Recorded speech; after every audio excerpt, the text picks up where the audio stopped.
Hello dear student, मैं आशा करता हूँ कि आप सब बहुत अच्छे होंगे। आज हम क्वेश्चन करेंगे capacitance in series and parallel के। तो आप इस क्वेश्चन को देखिए।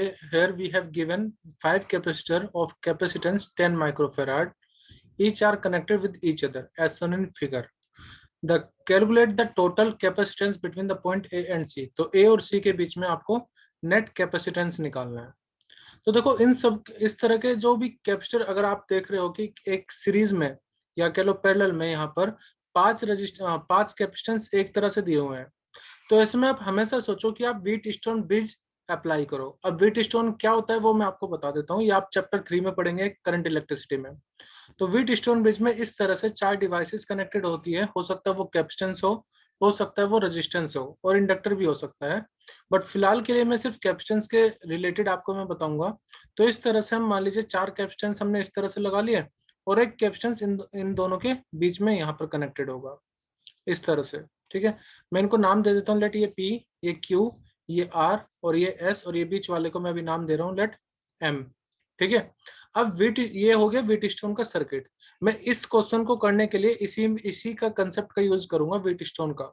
बट इसमें एक बैलेंस कंडीशन होती है। वो बैलेंस कंडीशन ये कहती है कि अगर पी अपॉन क्यू का रेशियो आर अपॉन एस के बराबर आ जाए, यानी कि जो कैप्शंस आपके पी और क्यू लोकेशन पर हैं उनका रेशियो बराबर आ जाए कैप्शंस ऑफ आर अपॉन एस के, तो इस कंडीशन में इसको हम बैलेंस कंडीशन बोलते हैं। इसको क्या बोलते हैं? Balance condition. और इस कंडीशन में हम एम को कैंसिल आउट कर सकते हैं। इस कंडीशन में एम पर कोई भी चार्ज नहीं जाएगा, और हम ये जूम कर सकते हैं कि एम सर्किट में मौजूद ही नहीं है। यानी कि इसी सर्किट को हम कैसे रिप्लेस कर लेंगे? सिर्फ 4 कैपेसिटेंस आप लगा दीजिए। ध्यान रखना ये सिर्फ तभी होगा जब P upon Q equal to R upon S हो जाए। ठीक है, तो मैंने क्या करा, मैंने जो बीच में कैप्शन था एम वाला उसको हटा दिया है। ठीक है, अब हमारे पास क्या आ गया? P, Q, R और S, ये 4 कैप्शन हमारे पास आ चुके हैं। अब इसमें जो P और Q होगा वो कैसे होंगे? सीरीज में। और R और S होंगे, ये भी दोनों किस में होंगे? सीरीज में। और इन दोनों का जो इक्विवेलेंट आएगा, PQ का इक्विवेलेंट और RS का इक्विवेलेंट, ये जो इक्विवेलेंट आएगा इन दोनों का, ये आपस में भी पैरेलल होंगे। यानी कि ये ऊपर वाला सर्किट पैरेलल होगा नीचे वाले सर्किट के। अब इस जो यहाँ पर गिवन क्वेश्चन है, इस क्वेश्चन में हम यही कंसेप्ट अप्लाई करेंगे। पहले इसको हम व्हीटस्टोन ब्रिज बना लेते हैं। कैसे? देखो, यहाँ पर आपके पास जो कैपेसिटर C1 है वो किस किस से कनेक्टेड है? डायरेक्टली C4 से। और इधर ये किससे कनेक्ट है? C3 से। लेकिन C1 का एक वायर C2 में भी कनेक्टेड है। तो सबसे पहले मैं यहाँ पर ले लेता हूँ एक कैपेसिटर C1। ये मैंने ले लिया C1, और इसको C1 को आपको किससे कनेक्ट करना है? एक तरफ C4 से। तो इसका जो ये कॉमन टर्मिनल है, आप यहाँ पर देखो ना, ये कॉमन टर्मिनल है। इसको यहाँ से मैं ऐसे कनेक्ट कर रहा हूँ, और मैं इसको ले लूंगा, एज्यूम कर लूंगा C4। ठीक है, अब देखो C1 का जो दूसरा टर्मिनल है वो किससे कनेक्टेड है? C3 से। तो यहाँ पर ये मैं C1 का दूसरा टर्मिनल लिया, और ये किससे कनेक्ट मैं कर दूंगा? ये मैं कनेक्ट कर दूंगा यहाँ पर C1 से। कौन सा वाला? C3। तो यहाँ पर मैं एक C3 कैपेसिटेंस बना रहा हूँ। ठीक है, अब आप देखो कि कैपेसिटेंस जो C3 है उसका दूसरा वायर कहाँ जा रहा है? उसका जा रहा है दूसरा वायर C4 के दूसरे टर्मिनल पर। तो यहाँ पर C3 का जो दूसरा टर्मिनल है उसको आप C4 से कनेक्ट कर दीजिए। आप देख रहे होंगे ये इस फिगर में भी तो ऐसे ही है, यहां से गया और C4 से कनेक्ट हो गया। ठीक है, इतना सिंपल है। अब आगे चलते हैं। अब बात करते हैं यहाँ पर C2 की।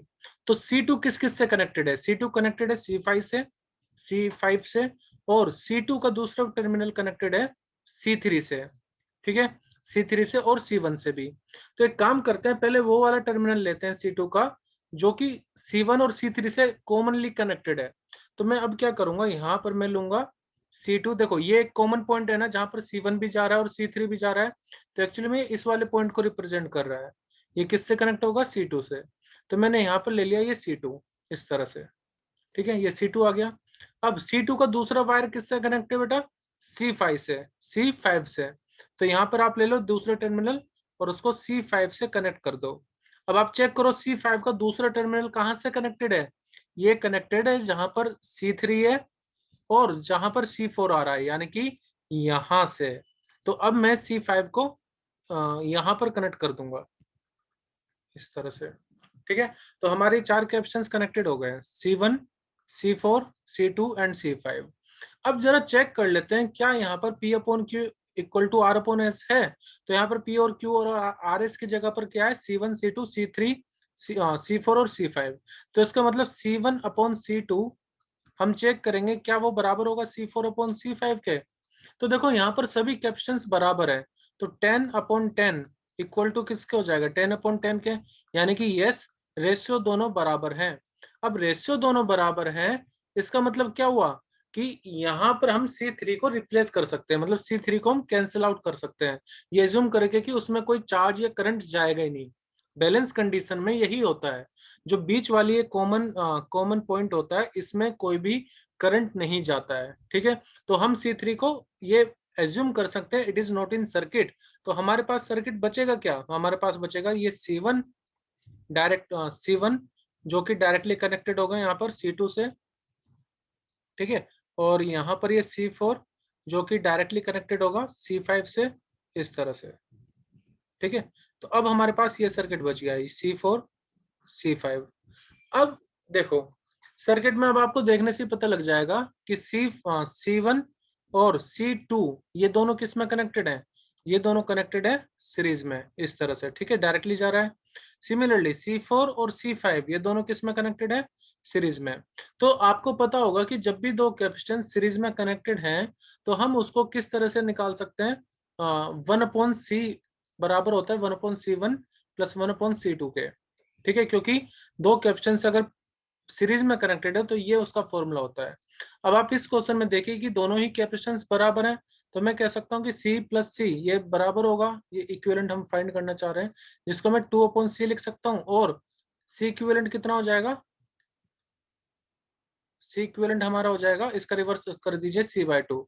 इसका मतलब जो C1 है, ओके, और जो C2 है, ये दोनों क्या है, इन दोनों का मैग्नीट्यूड सेम है ना, दोनों ही सेम है C के बराबर। तो क्या मैं उनको लिख सकता हूँ कि इनका नेट, क्योंकि C1 और C2 सीरीज में है, तो इनका नेट कितना आ जाएगा, इनका नेट आ जाएगा C/2, यानी कि अगर वो 10 है तो वो 5 हो जाएगा, वो हम बाद में कर लेंगे। सिमिलरली C4 और C5 ये दोनों भी तो बराबर है, C4 और C5 भी बराबर है, तो इन दोनों का जो नेट होगा वो भी कितना आ जाएगा, वो भी आ जाएगा C/2। अब आप देखिए यहाँ पर ये पॉइंट हमारा है C, और इस तरफ हमारा पॉइंट कौन सा है, A, है ना। यहाँ पर ये हमारा A था और ये हमारा C था।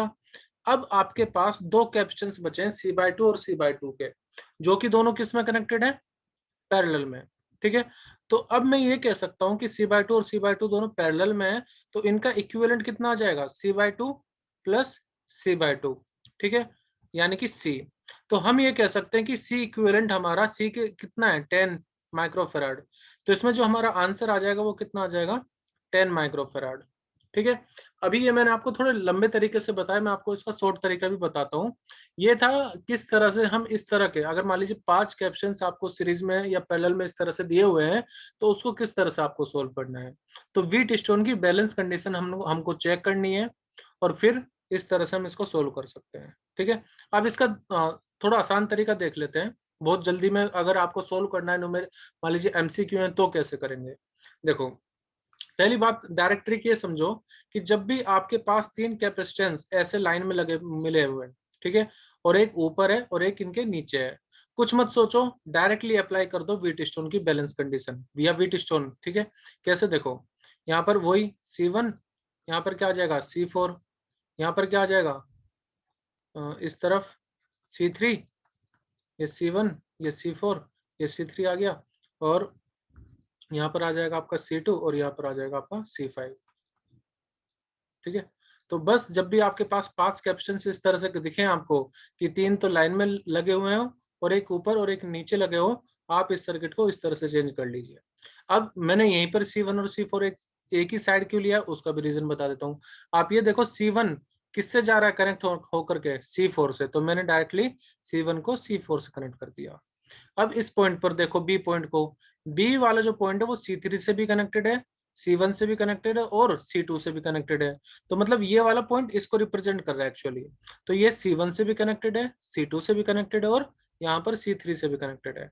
C3 का जो दूसरा टर्मिनल है वो C4 से जा रहा है, वो C5 से भी कनेक्ट हो रहा है, यानी कि दूसरा टर्मिनल ये हो गया।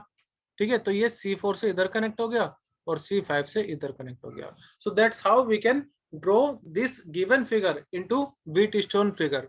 Now what we can do, देखिए अब आप बैलेंस कंडीशन चेक करिए, वही फिर से मैं शुरुआत से बता देता हूँ। C1/C2 बराबर आएगा C4/C5 के। अगर ये कंडीशन सही है, अगर ऐसा सेटिस्फाई हो रहा है, सो जो बीच वाला रजिस्टर, जो बीच वाला कैपेसिटेंस है उसको रिमूव कर दो। ठीक है, सर्किट क्या बचेगा, C1 और यहाँ पर C2, यहाँ पर C4 और यहाँ पर C5।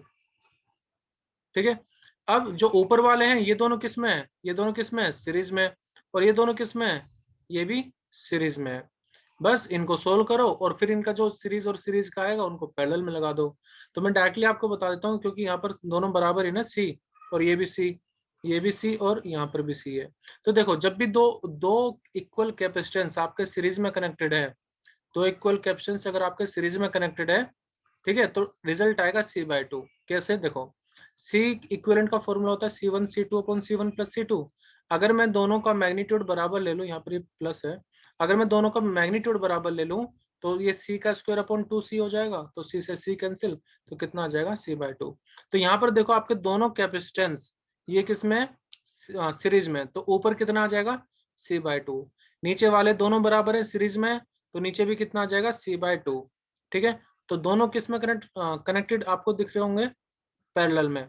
और जब ये पैरेलल में कनेक्टेड है तो डायरेक्टली ऐड कर दो, और C/2 और C/2 ऐड होकर कितना आएगा, ओनली C। तो इस तरह के कैपेसिटेंस में खास करके मैं आपको डायरेक्ट अब ट्रिक बता रहा हूँ, आगे MCQ में हम अप्लाई करेंगे। जब भी इस तरह का सर्किट दिखे जहां पर सभी कैपेसिटेंस इक्वल हो, जहां पर सभी कैपेसिटेंस इक्वल है, तो आंसर क्या आएगा, आंसर आएगा जो क्वेश्चन में आपको गिवन है, यानी कि जो भी वैल्यू गिवन है वही आपका आंसर होगा। अब इस ट्रिक को एक अप्लाई करते हैं क्वेश्चन में। ठीक है, तो मैं आपको एक क्वेश्चन दिखाता हूं, मैं फिर से बता देता हूं। अगर आपके पास इस तरह का एक सर्किट है जिसमें 5 कैपेसिटेंस इक्वल मैग्नीट्यूड के कनेक्टेड है, तो जो आंसर आएगा वो उसी के बराबर आ जाएगा जो क्वेश्चन में कैपेसिटेंस गिवन है, यानी कि अगर 10 है तो 10 ही आपका आंसर हो जाएगा। अब इस नॉलेज को, इस कंसेप्ट को अप्लाई करते हैं नेक्स्ट क्वेश्चन में। यहाँ पर पहले इस क्वेश्चन को देख लीजिए, यहाँ पर क्या है, सभी कैपेसिटेंस 5 5 5 के है ना, इसको भी भूल जाओ। ठीक है, इतना तो वही है जो मैंने अभी पीछे बताया था, तो इसका मतलब 10 का वजूद खत्म हो जाएगा, तो इतने सर्किट का नेट इक्विवेलेंट कितना आ जाएगा, 5। जैसा भी हमने लास्ट में बताया था आप वैसे ही कर सकते हो। 10 वाला मैंने क्यों कैंसिल कर दिया, क्योंकि आप देख लेना 5/5 इक्वल टू 5/5 आएगा। तो इधर इतने सर्किट का रेजिस्टेंस कितना आ गया, 5, और जो बचा ये वाला, अब देखो इतना तो हमारा 5 आ गया, इतना कितना बच रहा है, 5 माइक्रोफैराड। तो इजी हो गया ना थोड़ा यहाँ पर, 5 माइक्रोफैराड। अब ये 5 और 5 किस में दिख रहे होंगे आपको, किसमें, सीरीज में। तो आंसर क्या आ जाएगा, 5/2 यानी कि 2.5। मैंने आपको डायरेक्टली बताया है, जब भी दो कैपेसिटेंस आपके सीरीज में है तो इक्विवेलेंट कितना आ जाएगा, C/2। ये दोनों 5 और 5 के सीरीज में है, तो इक्विवेलेंट कितना आ जाएगा, C/2 मतलब 5/2 मतलब 2.5। तो देखो कितना इजीली क्वेश्चन सोल्व हो गया है। सेम कंसेप्ट हम और क्वेश्चन में भी अप्लाई करते हैं। इस क्वेश्चन में देखो, ये क्वेश्चन मेरे एक स्टूडेंट्स ने पूछा था। इस क्वेश्चन में पूछा है कि एक्स और वाई के बीच में कितना पोटेंशियल डिफरेंस है। तो देखो जो अभी मैं आपको एक्सप्लेन कर रहा था, सबसे पहले चेक करो, तीन कैपेसिटेंस सीरीज इस तरह से हैं एक लाइन में, एक ऊपर है एक नीचे है। और देखो यहाँ पर जो ये वाले कैपेसिटेंस है सबका मैग्नीट्यूड बराबर दिख रहा है ना, तो वही हो जाएगा 6/6 इक्वल टू 6/6, यानी कि ये बैलेंस कंडीशन सेटिस्फाई हो रही है, तो 20 वाले का कोई वजूद ही नहीं होगा। इसका मतलब इन पूरे का इक्विवेलेंट कैपेसिटेंस कितना आएगा, जो ये सब कैपेसिटेंस है, यानी कि 6 ही हमारा आंसर हो जाएगा, 6 हमारा आंसर हो जाएगा। मान लो अगर आप कॉम्पिटिटिव एग्जाम्स में बैठे हो तो आप इतना थोड़ी ना सोल्व करोगे, पहले इसका सर्किट बनाया फिर उसको सोल्व कर रहे हो फिर उसको सोल्व कर रहे हो। डायरेक्टली ट्रिक माइंड में रखो कि अगर 5 कैपेसिटेंस आपको गिवन है एक सर्किट में, जिसमें कि ये वाली वैल्यू सब बराबर है, ठीक है, तो इस वाले का कोई वजूद नहीं रहेगा, व्हीटस्टोन की बैलेंस कंडीशन। और इक्विवेलेंट कितना आएगा, सी इक्विवेलेंट कितना आएगा, खाली सी। तो इस तरह से हम डायरेक्टली सेकंड में ये क्वेश्चन सोल्व कर सकते हैं, जो कि कॉम्पिटिटिव एग्जाम्स में भी पूछा गया है। ओके, सो आज की क्लास में हम इतना ही करेंगे। आई होप यू कि जो कंसेप्ट मैंने आपको समझाया है वो आपको समझ में आया और वो आपके काम भी जरूर आएगा। ठीक है, तो आपको मैं बता देता हूँ, एक मैं स्टूडेंट्स डाउट सीरीज चलाता हूँ, जिसमें जो भी आपके डाउट होंगे आप मुझे व्हाट्सएप या टेलीग्राम पर भेज सकते हैं, और जब भी मुझे टाइम मिलेगा उसमें मैं आपका डाउट क्लियर करूंगा। ओके, सो मिलते हैं फिर नेक्स्ट वीडियो में। Till then bye everyone and take care.